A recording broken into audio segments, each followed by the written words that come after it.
له. أخرجه البخاري. This hadith is Sahih in Sahih Bukhari. Rasulullah sallallahu alayhi wa sallam, he said that Allah subhanahu wa ta'ala, who is our Rabb, the superior, every single night he descends to the closest heaven. Let's just contemplate on this for a while. Allah subhanahu wa ta'ala, he is as-samad. He is eternal. He doesn't depend on any creature, but every single creature depends on him. But this is the same Lord who every single night he descends to the closest heaven and he will proclaim. That is almost the last third of the night. And Allah will proclaim that, is there anyone to invoke me? Is there anyone to make a request? And I am going to answer the person's request. Brothers and sisters in Islam, Allah subhanahu wa ta'ala created us in such a way that we need him. He doesn't need us.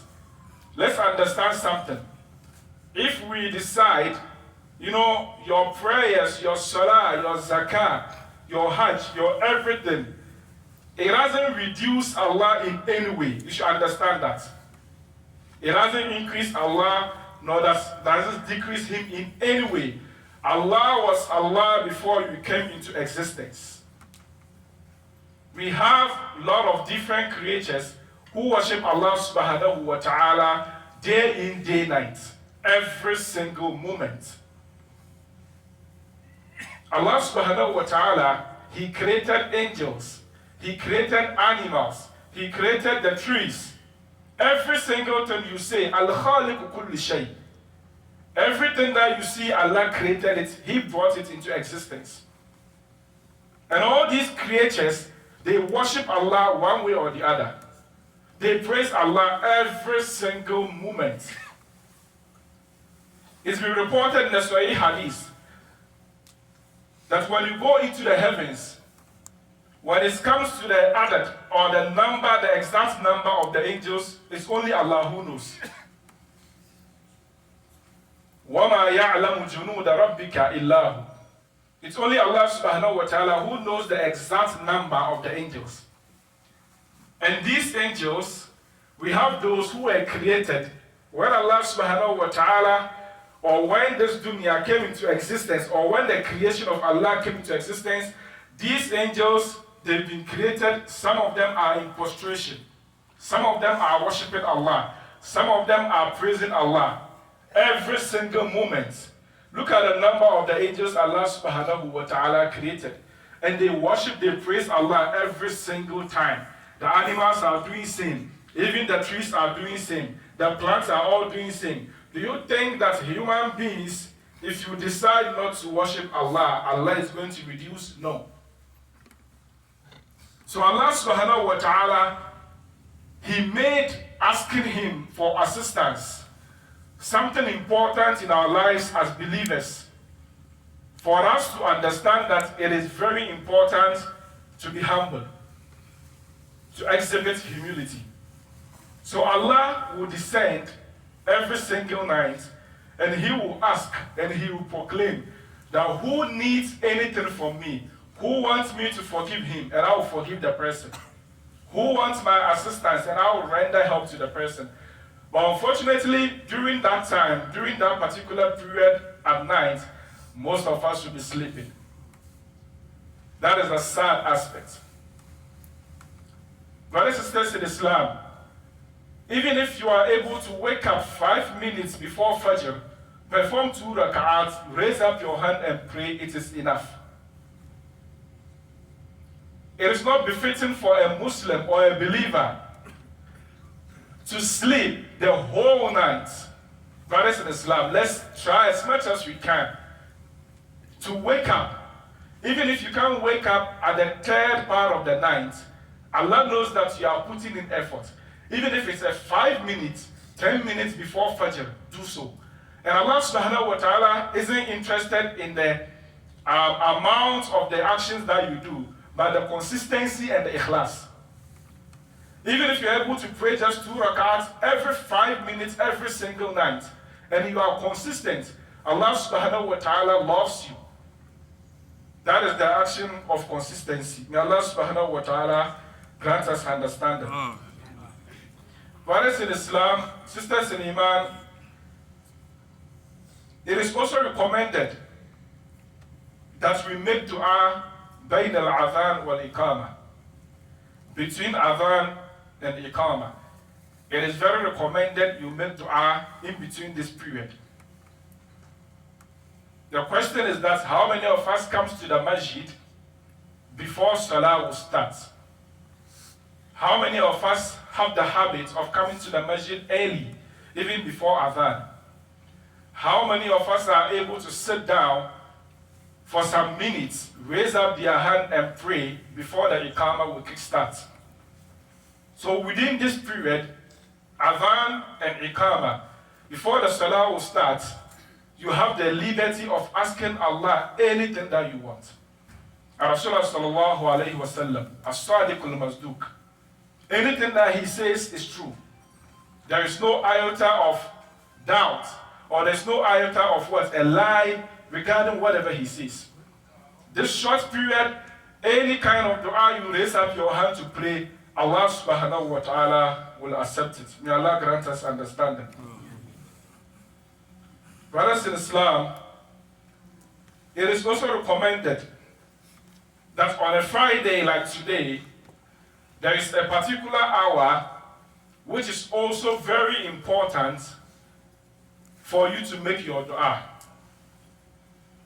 In a hadith, Rasulullah sallallahu alayhi wa sallam, he stated, فعن أبي هريرة أن رسول الله صلى الله عليه وسلم ذكر يوم الجمعة فقال فيه ساعة لا يوفقها عبد المسلم وهو قائم يصلي يسأل الله تعالى شيئا إلا أعطاه إياه. رسول الله صلى الله عليه وسلم, he said, he spoke about Friday just like today, and he said that there is a particular hour on a Friday. If you are a Muslim, you are a believer, while praying or making supplication and ask something from Allah subhanahu wa ta'ala, then Allah will definitely answer your dua. So scholars have made deduction from this hadith, and they've indicated that that period is between the time of Asr and Maghrib on a Friday. Sa'atul mustajaba. During that time, if you sit down, you make 2 rak'ats, you raise up your hand and you pray to Allah subhanahu wa ta'ala. All of us here, we have our own individual challenges. Everybody here has his own problem, one way or the other. Therefore, we have to maximize our efforts and use these avenues that Allah has provided for us to get what we want from Allah subhanahu wa ta'ala. May Allah grant us understanding. Brothers and sisters in Islam, another period which is very recommended for you to make your dua is when you are in sajda. Rasulullah sallallahu alayhi wa sallam, he said in a hadith that أقرب ما يكون العبد من ربه وهو ساجد فأكثر الدعاء. He said that a slave becomes very close to his Rabb. A slave becomes very close to Allah subhanahu wa ta'ala when he or she is in prostration. So increase your dua when you are in prostration. It is very recommended that you make a lot of dua when you are in prostration. That is when you are closer to Allah subhanahu wa ta'ala. But bear in mind, if you want to increase your prostration and make a lot of dua, that is when you are praying alone. But you are praying with people, the ummah, you cannot subject them to any kind of, prolongment or any kind of prolonged sajda. If you are praying alone, performing your nawafil, you can make the sajda till even tomorrow. You can do that. But Rasulullah sallallahu alaihi wasallam, he also told us that as an imam, you should consider the ummah. We have those who are sick. We have those who have their own challenges. So you make it what? Moderate for them. But if you are praying alone, it is very recommended that you make a lot of dua when you are in prostration. And it is not a compulsion that by force you're supposed to make the dua in Arabic. Allah subhanahu wa ta'ala, He understands every single language, even sign language. A slave can connect well with Allah subhanahu wa ta'ala when the person is expressing himself in his language. That is when you can really connect with Allah. You can express yourself in Allah. I'm not saying that if you're going to pray, you have to recite Fatiha in your language. No, that's not what I'm saying.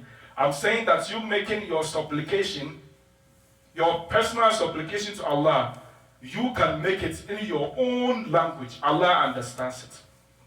May Allah subhanahu wa ta'ala grant us understanding. But as sisters in Islam, we also have a lot of avenues that you can maximize and pray. Just as someone who is traveling, someone who is fasting, someone who is suffering from injustice.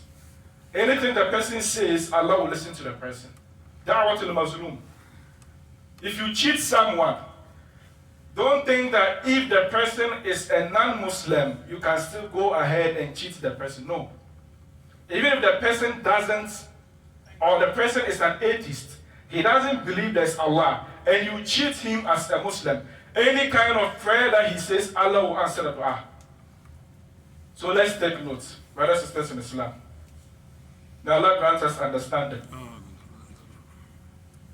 We also have certain supplications which are not answered by Allah subhanahu wa ta'ala.